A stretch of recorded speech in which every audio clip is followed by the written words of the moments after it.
حدیث شریف کے راوی آپ ارشاد فرماتی ہیں ان عائشہ قالت قال رسول اللہ صلی اللہ علیہ وسلم دخلت الجنة فسمعت فيها قراءة قلت من هذا قالوا حارثة بن نعمان قال كذلكم البر وكان أبر الناس بأمه.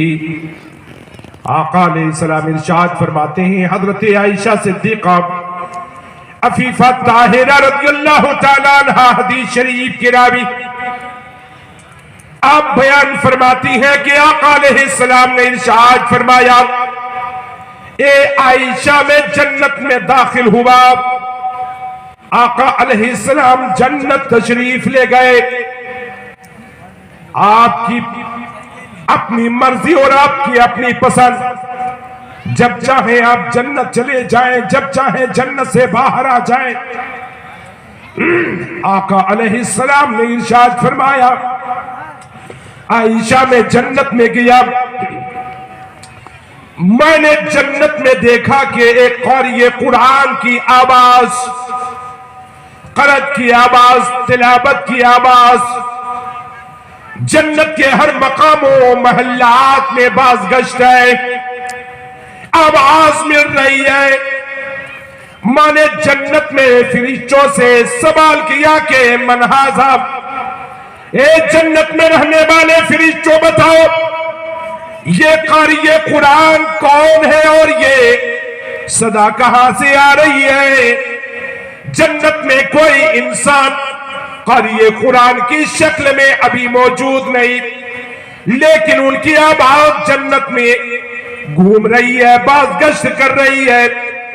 آقا علیہ السلام نے ارشاد فرمایا جب میں نے فرشتوں سے یہ سوال کیا کہ فرشتوں بتاؤ یہ قرآن کی تلاوت کرنے والا کون، اگر میں بولوں میری آواز اسی کچھ حدود تک محدود رہ جائے، اسی دائرے تک سیمت رہ جائے، اس سے آگے اور نہ بڑھے، لیکن باہر وہ قاری قرآن کس نصیبے کی کہ وہ حامل کے یہ زمین پہ بیٹھ کے قرآن کی تلاوت کر رہی ہے. یہ زمین سے آواز نکل کے ساتواں آسمان کو پار کر کے جنت میں باز گشت ہو رہی ہے. کس محبت سے، کس عقیدت سے قرآن مقدس کی تلاوت کر رہے ہیں. آقا علیہ السلام آپ کی سماعت پر قربان جاؤ کہ یا آپ ارشاد فرماتے ہیں میں نے جنت میں قاری قرآن کی صدا میں نے سنی، میں نے فرشتوں سے سوال کیا فرشتوں بولو یہ کون ہے جو اتنی عقیدت و محبت کے ساتھ قرآن مقدس کی تلاوت کر رہی ہے، کلام الہی کی تلاوت کر رہے ہیں. فرشتوں نے جواب دیا یا رسول اللہ وہ حارثہ بن نعمان ہے جو زمین پر بیٹھ کر کلام الہی کی تلاوت کر رہے ہیں. فرشتوں نے نام بتا دیا، اس کا اسم بتا دیا کہ فلانے شخص ہیں جو زمین پر بیٹھ کر قرآن کی تلاوت کر رہے ہیں، جن کی صدا جنت میں ساتواں آسمان، زمین سے لے کر آسمان، پہلے آسمان تک، پہلے آسمان سے دوسرے آسمان تک، اسی طرح ہر آسمان کے بیچ کا فاصلہ دوری ارشاد فرماتی ہیں. آقا علیہ السلام نے ارشاد فرمایا 500 سال کی دوری ہے اس زمین سے لے کر پہلے آسمان تک، اور ہر آسمان کے بیچ میں 500 سال کی دوری. اب اندازہ لگائیے کہ وہ کتنے نصیبے والا، مقدر والا، جس نے کلام الہی کی تلاوت زمین پر کیا ہے. 500 سال کی مسافت طے کر کے دوسرے آسمان، 500 سال کی مسافت طے کر کے تیسرے آسمان، 500 سال کی مسافت طے کر کے چوتھے آسمان. الہ القیاس ہر 500 سال کی مسافت طے کر کے اس کی آواز جنت میں گئی. آقا علیہ السلام نے سوال فرمایا اے جنت میں رہنے والے بتاؤ یہ کون ہے جو کلام الہی کی تلاوت کر رہی ہیں؟ فرشتوں نے جواب دیا تھا وہ حارثہ بن نعمان ہے. آقا علیہ السلام نے ارشاد فرمایا وہ حارثہ بن نعمان اتنی قسمت والا، مقدر والا، جو زمین پر بیٹھ کر کلام الہی کی تلاوت کرتے جنت جنت میں ان کی آواز پہنچی. آقا علیہ السلام نے اب اس کی نیکی کو اجاگر کر دیا, نیکی کو بتا دیا, کس نیکی کے وجہ سے اتنا بڑا مقام ملا, اتنا بڑا منصب ملا, اتنا بڑا رتبہ ملا کہ زمین پر بیٹھ کر کلام الہی کی تلاوت کرے اور یہ ساتوں طبقے کو پار لگا کے جنت میں ان کی آواز پہنچ گئی. آقا علیہ السلام ارشاد فرماتی ہیں کوئی یہ شک شبہ نہ کرے یا کوئی اعتراض کرنے والا اعتراض نہ کرے کہ نبی کو معلوم نہیں. تبھی تو آپ نے فرشتوں سے سوال کیا تھا, نام بتا دینا آسان ہے, پتہ بتا دینا آسان ہے, لیکن کسی بندے کا نیکی بتانا بڑا کٹھن ہے, عمل بتانا بڑا دشوار ہے, بڑا گرا اور بڑا بھاری ہے. آقا علیہ السلام نے کہا کہ سنو فرشتوں, تو نے نام بتا دیا, اب میں عمل بتاتا ہوں, نیکی بتاتا ہوں, میں اس کی طاعت بتاتا ہوں, پرہیزگاری بتاتا ہوں, اس کی اعمال خیر بتاتا ہوں, جس کے بلبوتے پر ان کی آواز زمین سے لے کر ساتواں آسمان کو پار کر گئی اور ان کی آواز جنت میں آ گئی. آقا علیہ السلام ارشاد فرماتے ہیں اپنے دور میں, اپنے زمانے میں, اپنے وقت میں, اپنے قرب و جوار میں, اپنے آس پاس میں جتنے بھی انسان ہیں, جتنے بھی مومن مسلمان ہیں, آقا علیہ السلام ارشاد فرماتے ہیں وَكَانَ أَبَرَّ النَّاسِ بِأُمِّهِ, ارشاد فرمایا کہ یہ وہ جوان ہے, یہ وہ قاری قرآن حارثہ بن نعمان ہے جو اپنے زمانے میں اپنی ماں سے تمام لوگوں سے بڑھ کر نیکی کرنے والا, اپنی ماں سے بہترین حسن سلوک کرنے والا, اپنی ماں کے ساتھ بھلائی کے ساتھ پیش آنے والا, اسی ایک نیکی نے اس کا مقام بلند کر دیا, رتبہ اس کے بلند کر دیے, ان کے شان بے مثل و بے مثال ہو گئی. آقا علیہ السلام ارشاد فرمت کرنے والا. سبحان اللہ. نعرہ تکبیر, نعرہ رسالت, عظمت والدین کانفرنس, علامہ صفی جمال صاحب قبلہ. یا رسول اللہ تیری الفت میں بن مٹنا شہادت اس کو کہتے ہیں. یا رسول اللہ تیری الفت میں مر مٹنا شہادت اس کو کہتے ہیں. تیرے کوچے میں ہونا دفن جنت اس کو کہتے ہیں. ریاضت نام ہے تیری گلی میں آنے جانے کا, ریاضت نام ہے تیری گلی میں آنے جانے کا. تصور میں تیرے رہنا عبادت اس کو کہتے ہیں. تصور میں تیرے رہنا عبادت اس کو کہتے ہیں. تجھی کو دیکھنا تیرے ہی سننا تجھ میں گم ہونا. حقیقت معرفت اہل طریقت اس کو کہتے ہیں. حقیقت معرفت اہل طریقت اس کو کہتے ہیں. آپ نے سماعت کیا والدین کے ساتھ حسن سلوک کا جذبہ حوصلہ لائیے. ماں باپ زندگی کے ساتھ ہیں, حیات کے ساتھ ہیں, خدمت کر کے خوب نیکی کمائیے. اللہ تمہارے چھوٹے کاروبار میں بڑی برکت دے گا. اللہ تم شاد رہو گے, آباد رہو گے, کامیاب رہو گے. اللہ کے نبی نے زندگی گزارے کا ضابطہ اور طریقہ عطا کر دیا. قرآن نے اسی کو کہا لوگو میرے رسول تمہیں جو طریقہ دیتے ہیں اسے لو, میرے نبی تمہیں جن چیزوں سے منع کرتے ہیں ان سے رکو, پرہیز کرو. اللہ کی بارگاہ میں دعا کیجئے کہ اللہ ہمیں توفیق دے, آپ کو توفیق دے. بڑے خوش نصیب ہے وہ شخص جن کی ماں باپ حیات کے ساتھ ہیں یا ان میں سے کوئی ایک زندہ ہے. وہ اولاد بڑے خوشبخت مقدر والے, قسمت والے, جنہوں نے بھرپور طریقے سے ان کی خدمت کر لیا, دلجوئی کر لی, ناز برداری کر لیا. اللہ تبارک و تعالیٰ کے حضور وہ نیکیوں کا عظیم حقدار بنے گا جنہوں نے یہ حوصلہ اپنے آپ کا بنا لیا ہے. ہر مومن مسلمان کوشش کرے, اور سب سے بڑا غدار انسانوں کا وہ ہوگا جو اپنے والدین کے ساتھ بے وفائی کرتا ہو, ماں باپ کے ساتھ بدسلوکی کرتا ہو. اللہ کے نبی کریم صلی اللہ علیہ وسلم نے ایک موقع سے ارشاد فرمایا علیہ وسلم کل ذنوب یغفر اللہ منہ ما شاء الا حقوق الوالدین فإنه يعجل لصاحبه في الحیات. حضرت ابو بکر رضی اللہ تعالیٰ حدیث شریف کے راوی آپ ارشاد فرماتے ہیں آقا علیہ السلام نے ارشاد فرمایا کل ذنوب, جتنے بھی گناہ ہیں, جتنے بھی خطا اور جتنے بھی جرم و پاپ ہیں, آقا علیہ السلام نے ارشاد فرمایا اللہ کی مرضی پر اس کا انحصار، اللہ چاہے تو یہاں دنیا میں اس کی سزا، یا اللہ چاہے تو اسی آخرت میں اس کی سزا، یا اللہ چاہے تو اسے معاف فرماتے۔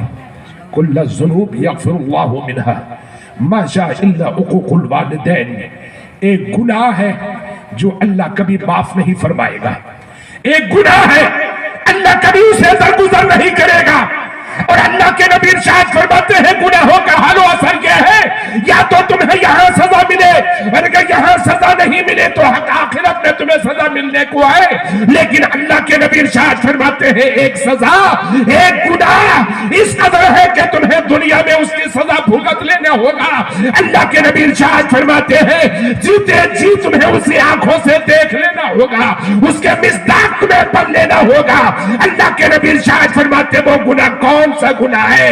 نبی ارشاد فرماتے ہیں وہ بیٹا جنہوں نے ماں کو اذیت پہنچائی، تکلیف پہنچائی، باپ کو جنہوں نے ظلم و زیادتی کا نشانہ بنایا، وہ بیٹی جنہوں نے اپنے ماں باپ کو تکلیف پہنچائی۔ اللہ کے نبی ارشاد فرماتے ہیں اجی مرنے سے پہلے تمہیں اسی دنیا میں اس کی سزا بھگت لینا ہوگا، چاہے عذاب کی شکل میں ہو، درد و کرب کی شکل میں ہو، عظیم مصیبت کی شکل میں ہو، جس رنگ روپ میں ہو، اے اولادو نافرمان اولادو تمہیں سزا بھگت لینے ہوگا۔ کل الذنوب یغفر اللہ منہ ما شاء الا حقوق الوالدین فإنہ یعجل لصاحبہ، اللہ کے نبی ارشاد فرماتے ہیں اللہ بہت جلد کرے گا، بہت جلد کرے گا، اتنے جلد کرے گا کہ تم تو یہ چاہو کہ سزا آنے سے پہلے یا سزا آنے کے بعد تھوڑی سہے اور مر جائیں، جی نہیں۔ اللہ کے نبی ارشاد فرماتے ہیں نافرمانو اللہ کے عذاب سے ڈرو، اللہ کے گرفت سے ڈرو، اللہ کی پکڑ سے ڈرو۔ اللہ کے نبی نے کہہ دیا تمہیں بھگت کے دنیا سے جانا پڑے گا۔ کس قدر سنگین ہے، کس قدر کٹھین ہے، کس قدر دشوار ہے والدین کے نافرمان اولادوں کے لیے کیا گمبھیر نتیجہ ہے۔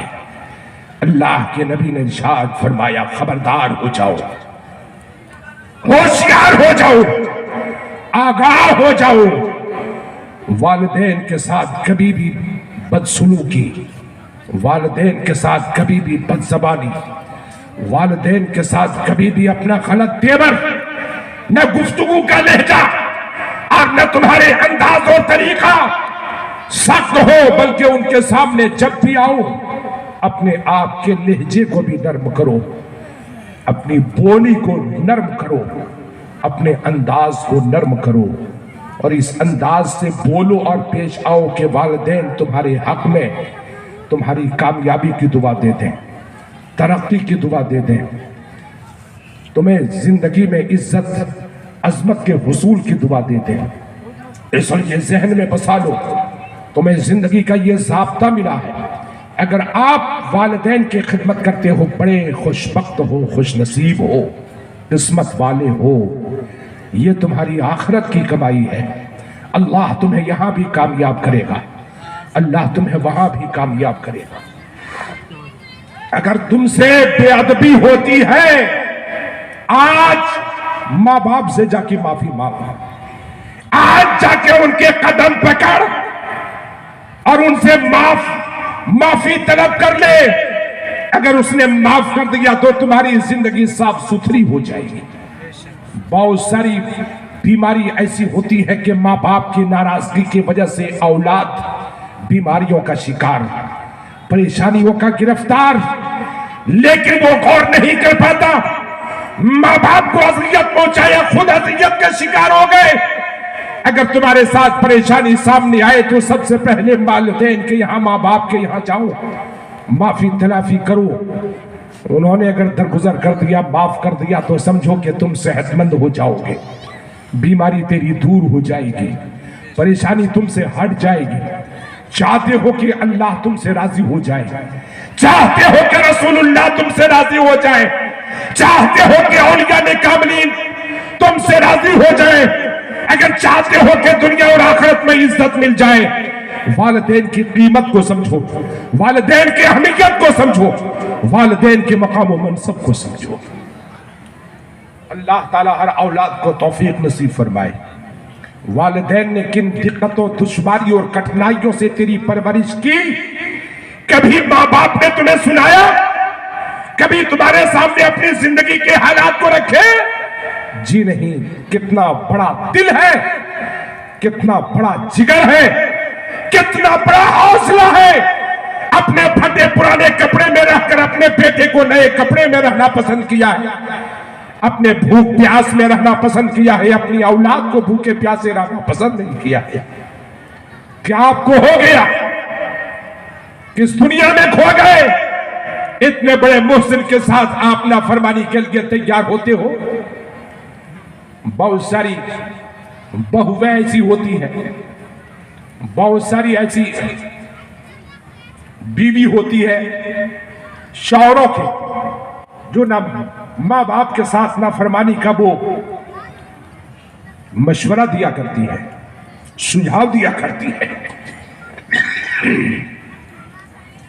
اس کے ساتھ سختی کے ساتھ پیش آنے کو بولتی ہے، وہ خود جہنمی ہے اور اپنے شوہر کو بھی جہنم کی طرف لے جانے کی دعوت دے رہی ہے۔ تو مرد ہو، جوان ہو، خود جنتی بننے کی کوشش کرو، اپنی بیوی کو بھی جنتی ہونے کی دعوت پیش کرو کہ اسی ماں کے باپ کی وجہ سے میں دنیا میں آیا اور پھر ایسے ماں باپ کے ہم ایسے بڑے محسن کی نافرمانی کریں؟ جی نہیں، یہ میرے ماں ہے، میری ماں ہے، میرے باپ ہے، اس کے نافرمانی کسی حال میں نہیں۔